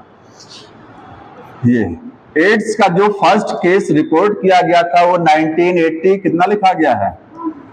1981 में फर्स्ट केस था। ठीक है, कॉन्गो में। कहा था? इन कॉन्गो। और उसके बाद पिछले, बुक में लिखा, पिछले 20 से 25 सालों में एड्स काफी स्प्रेड कर गया और 25 मिलियन, कितना डाटा लिखा? 25 मिलियन से भी ज्यादा पूरे वर्ल्ड में एड्स के पेशेंट हो गए। अंडरलाइन कर लीजिएगा। ठीक है, इस लाइन को आप अंडरलाइन कर लीजिए, डाटा है ये। मोर देन 25 मिलियन पेशेंट, अब तो उससे भी ज्यादा है, ये तो बुक में पहले का डाटा है। ठीक है, मोर देन 25 मिलियन पेशेंट, समझ में आया? Of AIDS. एड्स जिस वायरस से होता है उसकी थोड़ी सी स्ट्रक्चर समझ लीजिए। ठीक है, एड्स किस वायरस से है? HIV। एक चीज और समझिए, अगर बॉडी में कोई पर्सन HIV पॉजिटिव है, HIV पॉजिटिव अगर है, HIV पॉजिटिव, और एक पर्सन क्या है? HIV नेगेटिव है, तो HIV नेगेटिव में कहते हैं एड्स नहीं है। ठीक है, HIV का वायरस इंटर कर गया है तो कोई जरूरी नहीं एड्स हो जाए, जान लीजिए। HIV का होना एड्स की गारंटी नहीं है। ठीक है, HIV पॉजिटिव है तो कोई जरूरी नहीं है उसको एड्स हो, इस चीज को समझ लीजिएगा। HIV पॉजिटिव है तो एड्स हो भी सकता है और नॉट भी, नहीं भी हो सकता है। ठीक है, मे और नॉट भी, नहीं भी हो सकता है। क्यों? तो कैसे मानेंगे एड्स है? क्योंकि एड्स में कौन सी सेल किल होती है? टी लिम्फोसाइट की संख्या घटती है। तो अगर टी लिम्फोसाइट 200, ठीक है, पर cubic millimetre, generally T lymphocyte का नंबर जो होता है वो 1200 होता है पर मिलीमीटर क्यूब ऑफ ब्लड। लेकिन अगर संख्या घट करके 200 से नीचे आ गई है, लेस देन 200 पर मिलीमीटर क्यूब ऑफ ब्लड, किसकी संख्या? टी लिम्फोसाइट की संख्या। ठीक है, इतनी हो गई है, लेस देन 200, तब कहेंगे अब इसको एड्स हो गया, तब सिम्टम आएगा। ठीक है, और अगर टी लिम्फोसाइट की संख्या थोड़ी सी घटी है, भले HIV वायरस अटैक कर गया है, तो कोई जरूरी नहीं कि एड्स का एड्स उसको बोला जाए कि इसमें एड्स है। नहीं, HIV केवल वायरस पहुंचा है, HIV वायरस का पहुंचना एड्स की गारंटी नहीं। हाँ, ये कि भविष्य में कभी एड्स हो सकता है, लेकिन प्रेजेंट टाइम में नहीं है उसको। भविष्य में HIV वायरस अपनी संख्या बढ़ा लेगा तो टी लिम्फोसाइट ज्यादा टूटेगा तो एड्स हो जाएगा, लेकिन प्रेजेंट में नहीं है। तो टी लिम्फोसाइट की नंबर को, काउंट्स को देखते हुए एड्स का डिसाइड किया जाता है या नहीं है। समझ में आया? मतलब presence of HIV virus is not a guarantee of AIDS, AIDS की गारंटी नहीं है। ठीक, अब थोड़ा सा इसकी स्ट्रक्चर जान लीजिए। HIV का जो स्ट्रक्चर है देखिए, HIV इसका full form human immuno deficiency virus. ठीक है, human immuno deficiency deficiency virus, मतलब ये वायरस क्या करता है, हमारे ह्यूमन का इम्यून सिस्टम कमजोर कर देता है, इसलिए क्या बोलते हैं, human immunodeficiency. AIDS primary immunodeficiency है कि सेकेंडरी है, बताइए। एड्स क्योंकि दो तरीके का इम्यूनोडेफिशिएंसी होता है, एक प्राइमरी और एक सेकेंडरी। एड्स किस में आता है, सेकेंडरी है। प्राइमरी जो जन्मजात होती है, स्किड बीमारी बताया था ना, स्किड, ये जन्म के बाद होती है, ठीक है, ये सेकेंडरी है, लिख लीजिएगा।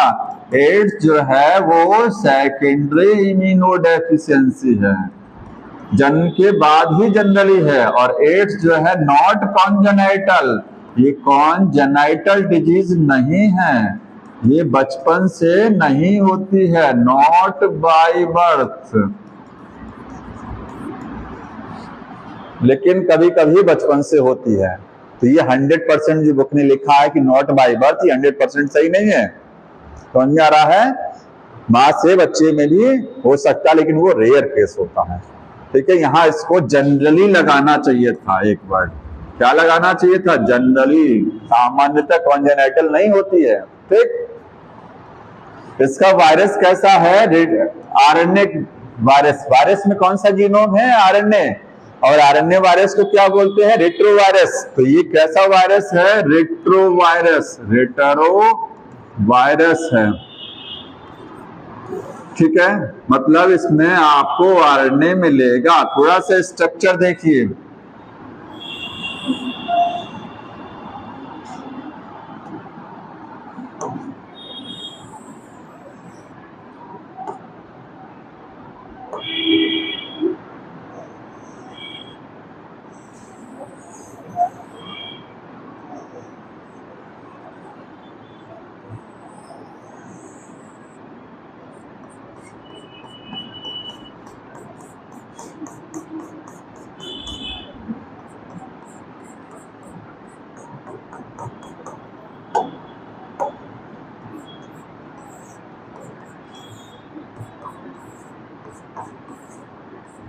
ये आप पूरे पे ऐसे बना लीजिएगा, ठीक है, मैं कहीं कहीं बना दे रहा हूं।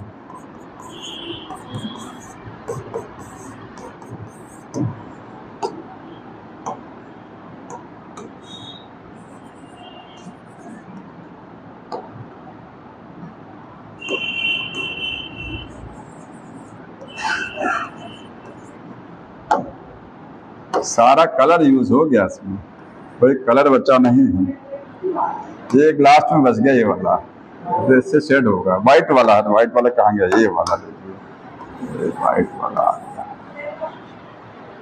ठीक है। अब इसमें समझ लीजिए होता क्या, ये देखिए वायरस जो होते हैं वो दो प्रकार के हैं। वायरस में जानते हैं क्या होता है, प्रोटीन का कवर ऑन द डीएनए या फिर आरएनए, और कुछ नहीं होता है। बाहर एक प्रोटीन का कवर में एक नहीं, एक से ज्यादा कवर हो सकते हैं, ठीक, ऑन द डीएनए या आरएनए, इसमें आरएनए मिलेगा। कुछ वायरस ऐसे होते हैं जिसमें बाहर एक कवर और होता है, उसको बोलते हैं इनविलप। क्या बोलते हैं, इनविलप। ये कैसा वायरस है, इनविलप्ड है, नीले रंग का कवर दिखाई दे रहा है, ये एक्स्ट्रा कवर है इसका, तो ये आपका इनविलप्ड वायरस है, इनविलप्ड वायरस, ठीक है, इनविलप कंटेनिंग। इनविलप याद रखिए किस चीज का बना होता है, लाइपोप्रोटीन, ग्लाइको नहीं है, गलत हो जाएगा, सुनिए ध्यान से, पहले यहां से अंदर से देखिए। इसके अंदर दो आरएनए के मॉलिक्यूल हैं, कितने हैं, दो, ये आपका आरएनए है, क्या है, ये आरएनए है। कितने आरएनए हैं इसमें, दो हैं, लिखेंगे 2 मॉलिक्यूल आरएनए के हैं, 2 चेन्स हैं, ठीक है। ये आपको दिख रहा है ब्लू कलर का, ये रिवर्स ट्रांसक्रिप्टेज एंजाइम है, रिवर्स ट्रांसक्रिप्टेज एंजाइम। व्हाइट वाले से बहुत अच्छा लगता है लिखने में, बोर हो गया नहीं इससे, क्यों, रिवर्स ट्रांसक्रिप्टेज आरएनए से डीएनए बनाता, ध्यान रखिए। तो ये एंजाइम वायरस के पास होता है, ये पूछा जाता है वायरस के पास अपने कौन से एंजाइम है, तो एक एंजाइम देख रहे हैं रिवर्स ट्रांसक्रिप्टेज, जो क्या करेगा, आरएनए से डीएनए बनाएगा, आरएनए से बनाएगा वो डीएनए बनाएगा। इसके बाद ये एंजाइम आप व्हाइट रंग का देख रहे हैं, ये क्या है, प्रोटीएज है। प्रोटीएज का भी काम अभी आगे समझ में आएगा। ये एंटीग्रेज है, एंटीग्रेज। एंटीग्रेज जब अभी लाइफ साइकिल पढ़ेंगे ना आगे, तो मतलब इसके वायरस से जब आरएनए से जब डीएनए बनेगा, तो ये डीएनए जाकर के होस्ट सेल के डीएनए के साथ इंटीग्रेट करता है, वहां ये एंजाइम काम करता है, इंटीग्रेज। ये दो प्रोटीन के कवर दिखाई दे रहे हैं, ये दोनों क्या हैं सब? ये प्रोटीन के कवर हैं, प्रोटीन कोट। कौन सी प्रोटीन है ये? ग्लाइकोप्रोटीन है, कार्बोहाइड्रेट के साथ मिक्सअप वाली प्रोटीन है, जीपी प्रोटीन कह सकते हैं। अगर कहा जाए एचआईवी वायरस में कौन सी प्रोटीन, तो जीपी प्रोटीन। ये है ग्लाइकोप्रोटीन कोट है, ठीक है, शॉर्ट फॉर्म में जीपी बोलते हैं इसको। तो ये glycoproteins protein coverage, glycoprotein cover, ठीक है, कोट हो गया। ये आपका बाहर एक एनवेलप है, ये क्या है? एनवेलप है। एनवेलप ध्यान रखिए लाइपोप्रोटीन का बना होता है, लाइपोप्रोटीन। लाइपोप्रोटीन का मतलब दो चीजें होंगी, लिपिड प्लस प्रोटीन। तो बता सकते हैं लिपिड कौन सा? लिपिड ये नीले रंग वाला है, और ऊपर ये जो प्रोटीन दिख रहा है ये प्रोटीन है, ये निकला है, ठीक है, ये आपका प्रोटीन है, ठीक, ये आपका प्रोटीन है, और ये क्या है? लिपिड है, ठीक है। तो ये एनवेलप हो गया, और एनवेलप के ऊपर क्या लगी होती है? कुछ एक्स्ट्रा प्रोटीन लगी होती है, ठीक।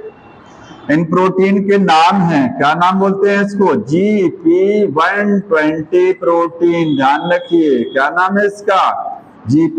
और इसका नाम है GP40। ये सब नहीं ध्यान रखना, एक ध्यान रखना, ये GP120 ऊपर वाली है, ठीक।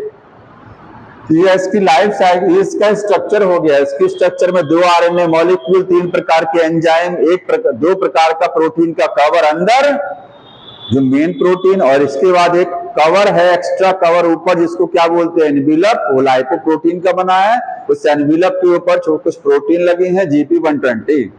अब एड्स जानवरों को नहीं होता है, क्यों नहीं होता है? रीजन क्या है? केवल ह्यूमन को होता है, ओनली ह्यूमन। क्योंकि ये ह्यूमन में ये वायरस किस सेल पर अटैक करता है? टी लिम्फोसाइट या मैक्रोफाजेस। तो टी लिम्फोसाइट जब आप पढ़ेंगे, बुक में डायग्राम दिया है, इससे रेक्टेंगल बनाया गया है, लिखा है एनिमल सेल। तो उसके ऊपर एक रिसेप्टर होता है, CD4 रिसेप्टर। वो रिसेप्टर केवल ह्यूमन की लिम्फोसाइट पर होता है, और कहीं नहीं, किसी जानवर पर नहीं मिलेगा। मतलब ये अटैक कहां करेगा? अगर ये किसी जानवर में इंटर भी कर गया, तो ये किस सेल पर अटैक करेगा? तो आप कहेंगे टी लिम्फोसाइट पर, ठीक है। तो टी लिम्फोसाइट पर वो रिसेप्टर पे होना चाहिए इसको बाइंड कराने वाला। तो रिसेप्टर आपकी आपे की सेल पे है, केवल ह्यूमन की सेल पर CD4 रिसेप्टर। समझ में आया? और एचआईवी का वायरस किसी हमारी बॉडी में केवल और केवल लिम्फोसाइट और मैक्रोफाजेस को ही क्यों अटैक करता, किसी और सेल को अटैक नहीं करता है। मतलब एचआईवी जो है ओनली अटैक किसको अटैक करेगा? केवल मैक्रोफाजेस को, macrophages and T lymphocyte. T में कौन सी वाली? TH लिम्फोसाइट को। बाकी आरबीसी पर अटैक नहीं करता है, क्यों? क्योंकि इसका जोड़ीदार प्रोटीन वहां नहीं है। एक प्रोटीन है CD4 प्रोटीन, जो कहां मिलती है? केवल इन्हीं दोनों की सेल के ऊपर मिलती है, ठीक है, because of CD4 plus receptor है ऑन देयर सरफेस। इनकी जो सरफेस है उसके ऊपर ये रिसेप्टर लगा होता है, रिसेप्टर्स, ठीक। समझ में आया? अब देखिए, हमारी बॉडी में 2 प्रकार का सेल है, मैक्रोफाजेस और टी लिम्फोसाइट। ये दोनों सेल सोचिए, जब ये कमजोर खत्म हो जाएंगे, धीरे धीरे इनकी संख्या कम हो जाएगी, तो इम्यून सिस्टम कमजोर होगा कि नहीं होगा, ठीक है। अभी आपको बताया कि सेकेंडरी लिम्फोइड ऑर्गन में मेनली कौन सी WBC रहती हैं, कौन से वाले सैनिक रहते हैं? यही 2 तो WBC हैं जो हमारी फाइटिंग में काम आती हैं। तो इनकी संख्या अगर घट जाएगी तो इम्यून सिस्टम कमजोर हो जाएगा, बाकी और WBC कुछ नहीं कर पाएंगे, ठीक। तो इनकी संख्या घटती है किसमें? एचआईवी एड्स में। और उसके बाद क्या है, पर्सन का इम्यून सिस्टम कमजोर हो जाएगा और उसको बहुत सारी डिजीज अटैक करेगा। एक चीज और समझिए, दोनों में से HIV का वायरस किस सेल पर पहले अटैक करेगा? तो पहले अटैक करता है मैक्रोफेजेस पर, ध्यान रखिए, ठीक है। HIV फर्स्ट अटैक करेगा, अटैक ऑन मैक्रोफेजेस, पहले वो मैक्रोफेजेस पर अटैक करेगा। वायरस किसी सेल में इंटर क्यों करता है, क्या मकसद होता है इसका? अपनी संख्या बढ़ाना। उसका मकसद ये नहीं है कि हमको बीमार करना, नहीं, उसका केवल एक ही मकसद है कि अपनी संख्या बढ़ाओ, क्योंकि वो अपने आप तो बढ़ा नहीं पाएगा, अपना रिप्रोडक्शन खुद नहीं कर पाता, इसलिए उसको एक होस्ट सेल चाहिए। और होस्ट सेल क्या है? एनिमल सेल हो सकती है, प्लांट सेल हो सकती है। तो जिस सेल में वो एंट्री करता है वो होस्ट सेल है, उसमें जाकर के मल्टीप्लाई करता है। जब मल्टीप्लाई कर लेगा तो बाहर भी तो निकलना है, तो सेल को तोड़ेगा और बाहर निकल जाएगा। जब सेल टूट जाएगी तो सेल डैमेज हो जाएगी, ठीक है, जैसे यहाँ ये सेल डैमेज होती हैं। तो मैक्रोफेजेस को अटैक करेगा सबसे पहले और वहां जाकर के अपनी संख्या बढ़ाएगा बहुत ज्यादा, ठीक है, मतलब यहां पर इंक्रीज करेगा देयर नंबर, अपने नंबर को इंक्रीज करेगा, ठीक है, समझ में आया?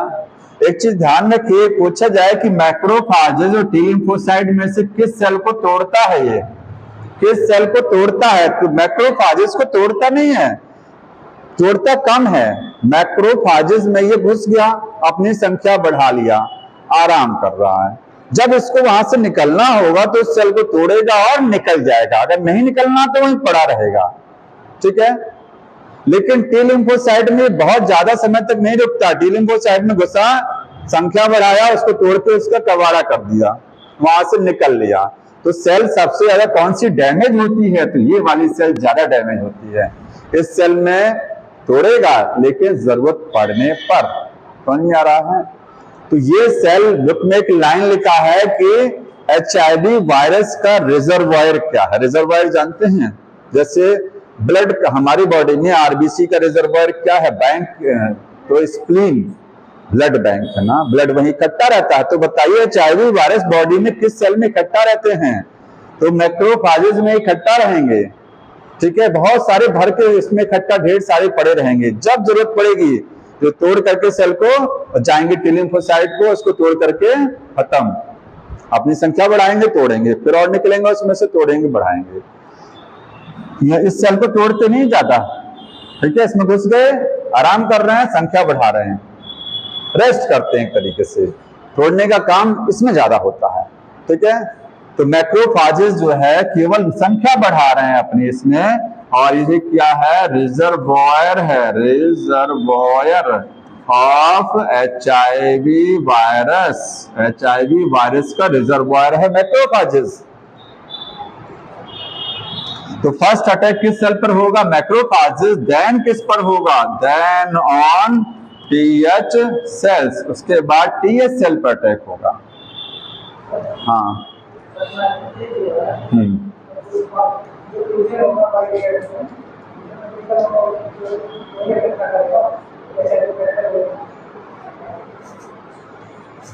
क्या कह रहे हैं बताइए?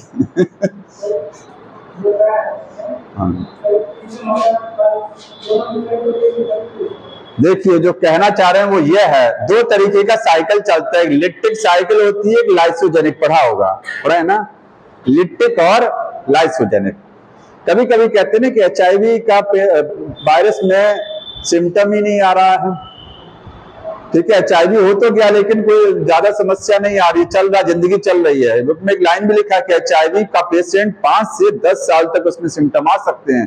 अगर आज HIV का वायरस घुस गया तो हो सकता है 10 साल बाद सिम्टम आए।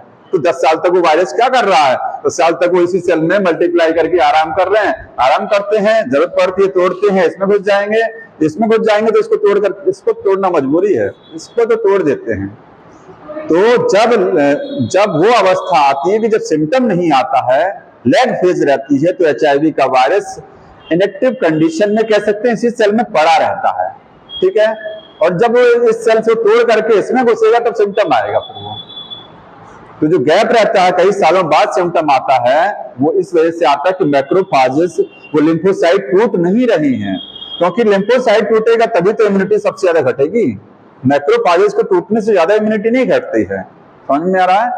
तो पहले मैक्रोफाजेस को अटैक किया और उसके बाद टीएच। तो दो प्रकार का साइकिल चलता है, लिटिक और लाइसोजेनिक। लाइसोजेनिक का मतलब होता है कि सेल को डैमेज किए बिना सेल में अपना मल्टीप्लिकेशन करा रहे हैं, आराम कर रहे हैं, सेल डैमेज नहीं हो रही है। लिटिक लाइसोजेनिक अवस्था में पड़े हैं। लिटिक का मतलब होता है कि सेल को तोड़ के निकल गए, लाइटिक कर दिया, लाइसिस कर दिया, वो लिटिक साइकिल है। ठीक है, तो वायरस जब लेटेंट अवस्था, सुप्तावस्था में होता है तो वो लाइसोजेनिक साइकिल में रहता है, और जब वो आक्रामक रूप ले लेता है तो वो लिटिक साइकिल में घुस करके और इस सेल को तोड़ देता है तुरंत। समझ में? अदरवाइज वो मैक्रोफाजेस में आराम करते रहेंगे। ठीक है, तो ये आपका इतना हो गया। बाकी वो लाइन नोट कर। और HIV का सिम्टम मिनिमम 6 महीने से पहले नहीं आता है, तो नोट कर लीजिएगा। जो सिम्टम्स होगा ऑफ एड्स का जो सिम्टम है उसके लिए टाइम है मिनिमम 6 मंथ का टाइमिंग होना चाहिए। आज ऐसा नहीं है कि आज वायरस घुस गया तो कल को सिम्टम आ जाएगा, 10 दिन बाद, 6 महीने बाद सिम्टम आता है। और 5 से 10 साल बाद, 5 to 10 ईयर्स का भी गैप हो सकता है। ठीक है, आफ्टर 5 to 10 ईयर्स भी सिम्टम आ सकते हैं, 10 साल तक भी आते हैं। जैसे रेबीज का केस होता है, रेबीज जानते हैं?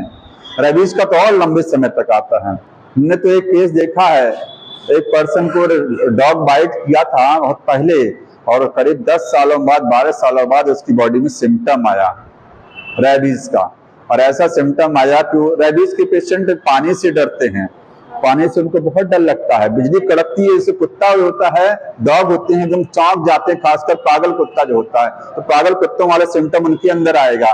वो ऐसे ही मतलब जो अच्छी एक्टिविटी करेंगे जैसे डॉग होते हैं उनकी तरीके से, कांपते हैं बहुत ज्यादा। हाँ, तो हाँ, उसकी दवा तो पहले तो दवा नहीं, दवा तो जब समय था तो दवा नहीं कराए, तब चले गए उसके पास में, किसके, जो झाड़ फूक करते हैं। तो गड़बड़ी तो शुरू से करते हैं लोग। हाँ, दवा नहीं किए होंगे ना, अगर दवा किए होते, तत्काल इंजेक्शन लगवाए होते तो समस्या नहीं आती, तो दूसरी दवा लेने पहुंच गए थे उस समय। ठीक है, और उसकी डेथ भी हो गई, मर भी गया वो पर्सन, क्योंकि पर्सन बचते नहीं है फिर। तो आगे हमको बताना है इसका लाइफ साइकिल। ठीक है, और कुछ पूछना हो तो बताइए। सिलेबस ज्यादा बाकी नहीं है, अब आप लोग रिवीजन अपना पढ़ते रहिए। 4 चैप्टर केवल बाकी हैं, 3 चैप्टर लास्ट यूनिट में, 1 चैप्टर इसके अगला वाला। बताएंगे कुछ क्वेश्चन है कोई? चश्मा ले आए तो अपना बताइए। सर जो असेंडिंग डिसेंडिंग ऑर्डर होता है वही नहीं समझ में आता, कभी असेंडिंग ऐसे ऊपर जाके स्पीशीज से किंगडम को। हाँ, कोई बात नहीं है। तो as we go from species to kingdom, interaction में number of the common character, जो कॉमन कैरेक्टर होते हैं विल डिक्रीज। देखिए, सबसे ज्यादा जो कॉमन कैरेक्टर आपको कहाँ मिलेगा, सब सिमिलरिटी कहाँ मिलेगी? स्पीशीज में। ठीक है, जैसे स्पीशीज नीचे है, उसके बाद जीनस है, उसके बाद आगे है, तो स्पीशीज में सबसे ज्यादा सिमिलरिटी होती है। जैसे 2 स्पीशीज हैं, एक ही जीनस में 2 स्पीशीज हो सकती है ना। मैं जैसे आपको कहिए सोलेनम ट्यूबरोसम और सोलेनम स्प्लेंटस। ठीक है, समझ में आया? पोटैटो है, टोमेटो, दोनों ही सोलेनम स्पीशीज है, जीनस है उसका ना, स्पीशीज अलग है। तो स्पीशीज में आपस में सिमिलरिटी ज्यादा, उसके बाद सिमिलरिटी कम कहाँ होती है? जीनस में ऊपर, जितना ऊपर जाएंगे सिमिलरिटी घटेगा, कॉमन कैरेक्टरिस्टिक घटेगा। ठीक है, समझ में आया? असेंडिंग है यार, असेंडिंग यहाँ से ऊपर असेंड करना, डिसेंडिंग नीचे आना। समझ में आया? असेंडिंग मतलब स्पीशीज से किंगडम तक जाना, और डिसेंडिंग में मतलब किंगडम से स्पीशीज तक आना। ठीक, वो डिसेंडिंग होता है। समझ में आया?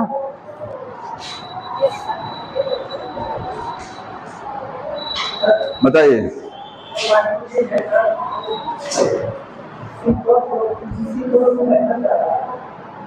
हाँ हाँ, CD4 जो रिसेप्टर है मैक्रोफाजेस के ऊपर भी होता है, टी लिम्फोसाइट के ऊपर भी होता है। तो जो उसका GP120 प्रोटीन है वो CD4 में अटैच हो जाएगा ऐसे करके। हाँ हाँ, इंटर कर जाएगा। हाँ, इसके बाद तब जो है DNA इसका RNA इंटर करेगा, RNA तब इंटर करता है। ठीक है, दोनों अटैच होते हैं। जाइए, लाइए तो क्वेश्चन लाओ, बंद कर दो इसको जी, बाकी लोग जाइए।